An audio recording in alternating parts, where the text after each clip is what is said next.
আজ কিন্তু সকাল সকাল রান্না চাপিয়ে দিয়েছি, কারণ কি আজকে বাড়িতে ছিল মাতৃ সম্মেলন। আর তোমরা যারা আমার ব্লগ দেখো তোমরা তো জানোই আমরা অনুকূল ঠাকুরের দীক্ষিত। চাইলেই বাজার থেকে কিনে কিন্তু মালাগুলো দেওয়া যেত, কিন্তু ঠাকুরের প্রতি ভক্তি ভালোবাসা থেকেই আমরা সবাই মিলে ঠিক করেছিলাম নিজেরাই মালা গেঁথে ঠাকুরকে দেবো। তো সব মিলিয়ে 3টে মালা গাঁথার কথা, তার মধ্যে বড় মার মালা গাঁথার দায়িত্ব পড়েছিল আমার ওপর। আর আমি দেখো এই রঙ্গন ফুলগুলো দিয়ে আর সবুজ পাতা দিয়ে মালাটা গেঁথেছি। আর এই যে দেখো বড় মার গলায় কিন্তু মালাটা পরানো হয়ে গেছে। কেমন হয়েছে কমেন্ট করে কিন্তু অবশ্যই জানিও।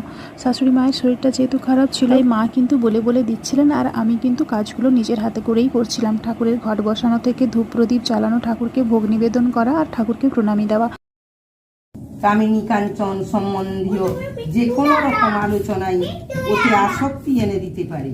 ওসব আধ্যাত্মিকতা আমার জীবনের সব থেকে বড় শক্তি, আর এটাকে পাথেয় করেই না আমি সারা জীবন চলতে চাই। তোমাদের জীবনে চলার পথে শক্তির উৎস কি অবশ্যই কমেন্টে